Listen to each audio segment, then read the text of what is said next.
Welcome to NJ Today. I'm Assemblyman John McKeon. Now, it's not that often that you're granted an interview with a Secret Service agent who has protected presidents, kings, queens, and various other heads of state.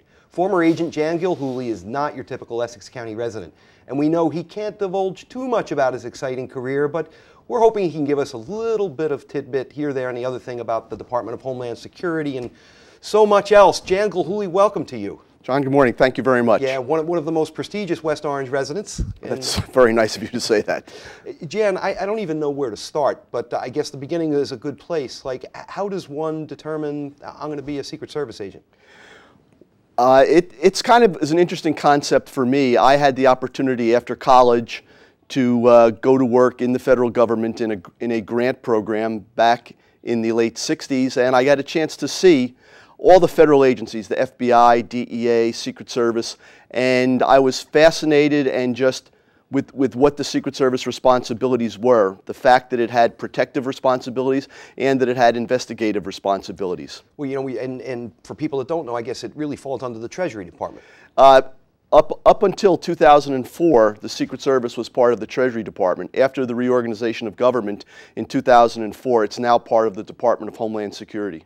Now, as it relates to the 60s, you mentioned, were you, maybe not, inspired at all from the story of President Kennedy and a lot of the attention that went with Secret Service? Did that have an effect? I don't think that there was an agent who came in during that time period that wasn't somehow affected or that it wasn't something that was on their mind. And it's something that you saw at that time, and it was very influential in terms of saying this is something that we cannot ever allow to happen again. Now, you 29-year career and ended up as the district manager, if you will, running the New Jersey division of the Secret Service. And ultimately, where did it all start? You know, there must be so much. I want to keep you here for hours. Well, it all started, I was hired after leaving the Department of Justice, I was hired by the Secret Service to work in the New York field office, where you begin your career doing criminal investigations, doing temporary protective assignments on visiting foreign heads of state, to kind of gain your experience level. And one of the unique things about the Secret Service is the fact that the more you show you can handle responsibility, in fact, the more responsibility they will give you. Well, that's a good thing. That makes sense, right?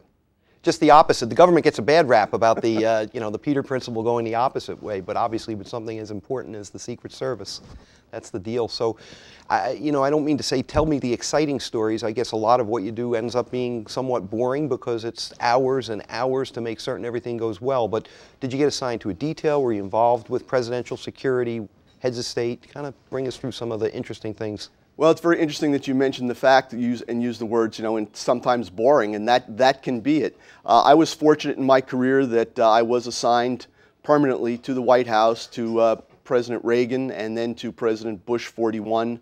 I had a long career at the White House where I was involved strictly with presidential protection, which meant every day you go to work at the White House, you are responsible for the president, you accompany him everywhere the president goes. It is a daunting task every day to walk through those gates and the pressure that is on you, but knowing that the agents that have gone out and set up all the advance work, that have done all the security preparations, having faith in them in an entire team effort makes you know that you can do your job. Jan, what were they like? What, you know, was it strictly business and it was unprofessional to engage in banter like that, or did you end up having a relationship somewhat with the presidents? Well, the reality is, as a Secret Service agent, you're there to do a job, and you keep it at the highest professional level. There are times, certainly, when the President or the First Lady will address you regarding a question or a subject, and very often you find that you do build up an amount of personal relationships. I was there for quite a long time with the Reagans and had been with them as a candidate, so I did get to know them very well. And as the president told me once, very often when he wasn't sure where to go, he would look for my hair, and he would just say, I would look for your gray hair because I've had it for many years, and just follow that. Just Irishman to Irishman, you'd have, exactly. Have some fun talks. Now, speaking of which, you know, Reagan obviously very early in his presidency, there was an assassination attempt. Were you tangentially involved in that? Were you on that day? I was not. I was working, but not at that site. I was working later that night and actually reported to the hospital that evening when he was shot. The way things were done those days, realizing it was back many years ago, the reality was it was an area set aside for the press on a public sidewalk. the courts had ruled that the Secret Service had to allow public into those areas. And again, it was before the use of magnetometers. Everything changed with that assassination attempt. To me, that was one of the service's finest hours. There's many that we probably don't know about, but they unequivocally saved his life, not only by pushing out of the way, but jumping in the way and then getting him to the hospital in the right Well, the interesting part, if you realize that the bullet that actually struck the president was a ricochet. It came off, the investigation showed that it hit the rear quarter panel of the car and actually traveled up in between the door and the car, and as it was flattened like a dime, which, if you remember, the president said he really didn't feel being struck with the bullet. He didn't feel it when it happened, and that was because the bullet had flattened and went in, actually spinning, and went in like about the size of a dime. Well, I know his famous line when they were about to put him under to the doctor, saying, I hope that you're a Republican.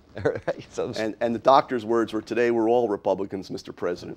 He had that sense of humor that in the toughest of moments, he could say something that would relax everyone around him. In our positions, we got to watch and see the way he handled himself, and he would very often do that when everyone else was tense or had a very difficult moment. He would say something that would relax everyone. Now, we could talk about just your time with the Reagans, let alone with the Bushes, but there's been so much that you've done. You were responsible for security at Salt Lake City at the Winter Olympics. Talk about that a little bit.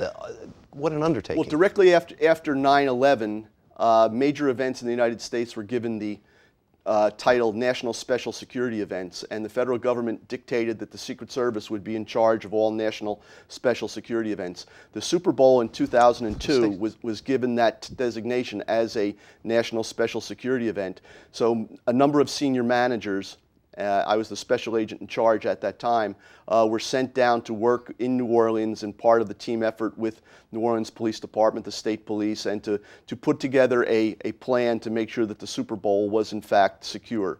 And directly from there, the Secret Service was responsible for the Winter Olympics, and we then, the same senior management team, moved from the Super Bowl to the Winter Olympics, where we we're fortunate to manage that. Every once in a while we have a visitor of some note at the United Nations. I know you've been involved in, the T's opening up to this truthfully. Heads of state, kings, queens. Well, the Secret Service is responsible for any visiting foreign head of state or government that comes to the United States. And as you mentioned, yearly is the meetings of the General Assembly.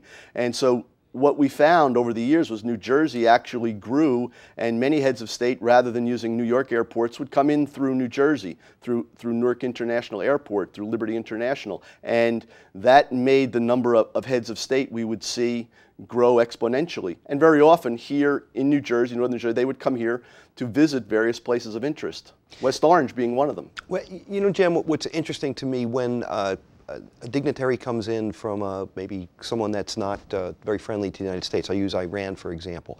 How does that work? Would they bring armed security with them? Do they have to disarm themselves? Are you in charge?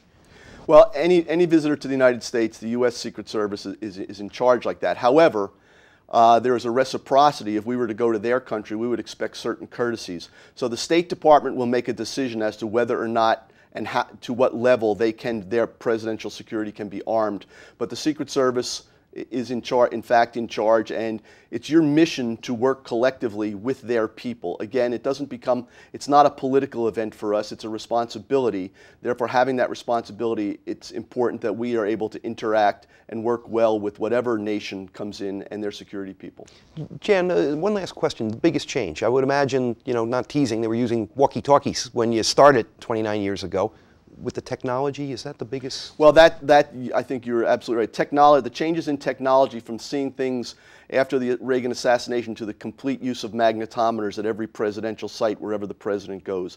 The enhanced intelligence capabilities that we now have play an integral part on the ability to protect someone, certainly, and certainly what goes on electronically with computers nowadays and the internet. It's Secret Service was given jurisdiction in electronic crimes, and we have a group now that is set up that does all electronic crimes in task force methodology, bringing in everyone to try and work together. So it has been a huge change. Well, Jan, you gracefully watched it all for 30 years as you've had an incredibly distinguished career. You're a special person, and thanks not only for what you have done, but what you'll continue to do in the future. Thank you very much. And you got to come back and see us again.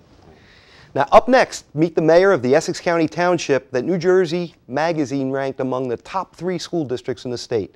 We'll be right back.